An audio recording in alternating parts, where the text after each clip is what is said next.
Samus, aka Tiz, and this is The Force Always. Welcome to The Force Always in my car because people around me have COVID. That's right, so I've got to spend some time here separating. Anyway, let's get on with the Star Wars news.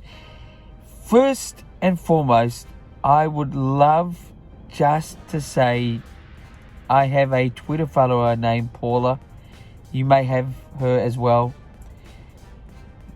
We've had some conversations, mind-blowing conversations. She is positive Paula, as I say, and mean. And I tell you, this episode, in a strange and funny way, I want to dedicate to her. She's alive and well. She's going well, and she's alive. She's good. She's just an amazing person. If you ever come across who I'm talking about, Paula, I won't give her whole identity away, but I call positive Paula. She's just amazing. The struggles she's gone through, the love that she's gone through, just shines on Twitter. Twitter can be a crazy place. Instagram can be a crazy place. Same with Facebook, which I don't have, thank God, because I don't miss it. Oh my God, it's so intense. But anyway, so let's get on with the Star Wars news. And again, thanks to Paula. Anyway, the Star Wars news this time around. We'll be having a review of Obi Wan Kenobi, the final episode, later on the show. But speaking of which is the only news maker for this time around, is Obi Wan Kenobi, the final episode, part 6, has just aired on Disney Plus. So check that out. Disney Plus, the final episode, which is part 6, Obi Wan Kenobi. Check that one out. That's pretty much the Star Wars news. Really, the only other news you could say is that the next Star Wars thing that we know of that has significance is Andor, which will be coming in the coming months. Andor, which is connected to the Rogue One movie, and that will be coming on Disney Plus as a series. Anyway, that's pretty much the news. Let's get into views.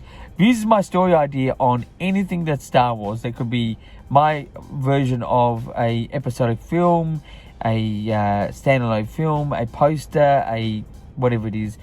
And my view is it's sort of connected to the final episode. Now, we had a bit of, this is a bit of a spoiler, not a massive spoiler, but I think we're all pretty much ready to know. There is a young version of Luke Skywalker. Can a Luke Skywalker series be written and work, and is there a story? Jake, who I had on the show a couple of weeks ago, the young Jake, says it would be great to see what would be like with Owen and Luke. I'm going to say there is a story. It wouldn't be much of a story, but I think there is a story of rising to become who we all know as pretty much a hero, a rebellious hero to the Empire, saving lives, becoming strong. There is a story, but I think you need to connect Luke Skywalker's story, and the story would start at this point and would end, somewhere where the Mandalorian is. Obviously, we've seen him in there, Luke Skywalker. I think there is a story there. It would be captivating, but it would have to be in that length of a time period. From where he is now before A New Hope, all the way to the Mandalorian timeline of Star Wars. That's my story idea. Anything shorter, if it's just of his pure young age, or if it's just of his age that we know Luke Skywalker best for, it wouldn't be super exciting. The transition from where he came from to the end, that would be exciting. I don't know if it would be so revealing to new stuff, but I think there is a story similar to how Obi Wan Kenobi has worked out on Disney Plus, the actual TV series. Anyway, that's my story idea for this time around. Let's now get into reviews. Reviews this time around is of Obi Wan Kenobi Part 6, the finale, and I'll also include my overall reaction to the whole series. Okay, so straight off the bat, Part 6 for Obi Wan Kenobi got a 7 out of 10. It was very good. I would say that there was a lot of things in this particular episode that we sort of know and seen before. It was a lightsaber fight that was between obviously Darth Vader and Obi Wan Kenobi that didn't have a lot of exciting build-up, from the start to the end of it. Now, towards the end, we see, this is a spoiler if you haven't seen it. It's a spoiler. But we get to see Darth Vader, we get to see Anakin inside his helmet. Similar to when Ahsoka took off his helmet as well. The problem I have with that is it's been done before. For it to happen again, it's just trying to sort of say, wow. But it's not really wow when a Star Wars fan like myself, and probably a lot of you guys out there, have seen this. It's a bit sort of done. Visually stunning. His face inside the mask looked like a skull. Great. The transition of the James Earl Jones voice and Hayden Christensen's voice was done well with that radio-like sort of thing in his mask. It was done well. The colours with the red sort of light on him, very sinister, but a lot of the story elements in this had sort of been done before. It was a little bit of a slow wind out to the end. I thought when it was over, it kept going. It was great to see, Alderaan, and sort of things that connect into, what we know in the script of the original Star Wars, like, Darth Vader saying Master to Obi Wan Kenobi. It was good to see the Emperor in sort of his suspicious activity with Darth Vader. It was also good to see Qui-Gon. Thankfully we saw Qui-Gon again. I just thought it was, I don't know. It was just like, it was okay. Something else could have happened there. Like a long time question is, why is he the chosen one when he's the one who's destroyed a lot of the universe already? That's what Qui-Gon said. He's the chosen one. That was Anakin Skywalker before he came Darth Vader. Look, even that question, even if it was left where Qui-Gon would walk away and say nothing, just something, it was just a bit sort of great to see Qui-Gon, but like there was nothing to it. Look, it was an enjoyable episode. The music, especially through the lightsaber fight, it was really pushing hard to be really epic, and it did get there, but it didn't get there. It was pushing. It's still good music. I think any score that is symphonic, even if it's a very simple piece, creates that atmosphere. I think that it could have just pushed it a bit more intensely, I think.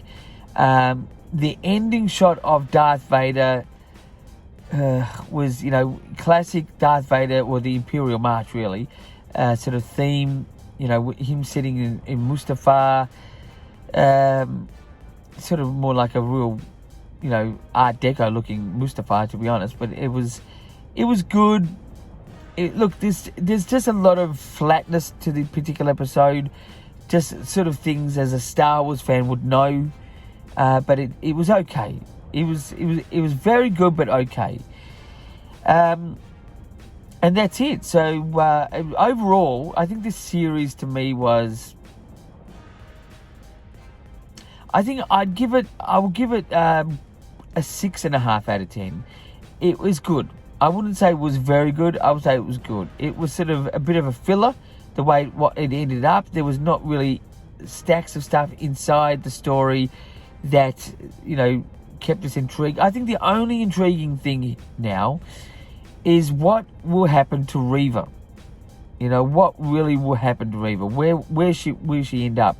It's, there's a possibility they're going to use her again in future stuff. But it's interesting that she was kept alive at the end. That's the third sister that was the Grand Inquisitor for a little while. But yeah, so 6.5 for the whole series of Kenobi. Definitely a worth watch, but you don't have to be the first one to watch it. A couple of years, be fine. But this particular episode was a 7 out of 10. Anyway, that's my review for this time around. Let's now get into the interviews 2Q, which is 2 questions I asked myself for you guys out there. First question is, what can Star Wars learn from its own series? What can it learn? I think it can learn that it was really, in hindsight, a bit unnecessary. I don't think this series, for the hardcore Star Wars fan, really catered much. For the non-Star Wars fan, they would have thought it would have been good to okay, but not riveting. I think it was there was nothing that really was massive in it. So what can Star Wars learn is that they really need to find something that is stronger in story and creativity when telling a particular story. Original, or sort of recreating or connecting something to what we know. It was okay. That's what they can learn. So that's the answer to the first question. Second question, what can Star Wars not do again that happened in the series? I think they really need to work on their effects. I think what they were trying to do, from what I can tell, is to sort of come off the effects like it was in the prequel then to original time period of effects. But it's still, I don't know. I would have chosen to create the effects to be the best you can for the TV screen or the big screen, if it ever comes up. But I think, that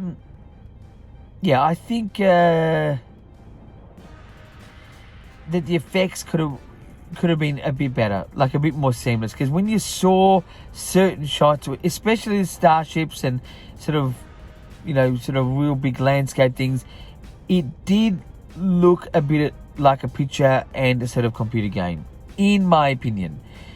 That's what they can learn not to do next time. Anyway, so that's my interviews 2Q, 2 questions for this week. This is sort of a weekly-ish show. When COVID happens anywhere in the world, anything can happen. And COVID has been a part of my week this last week at home. So I've been having to not be inside all the time. I do have a very busy work outside of the Force Always. And yet again, I just want to say a big thanks. I mean, look, Kate, I love Kate. She's fantastic. But Paula, she is also just something special. Just, I don't know, just an amazing person. And again, this episode has been dedicated to Paula, just for being positive, Paula. You could really learn a lot from Paula. She's just positive. Anyway, please contact me by Instagram or possibly Twitter or possibly YouTube message down below. That's my details. But until next week, my friends, keep rocking all the way to the light. Woo.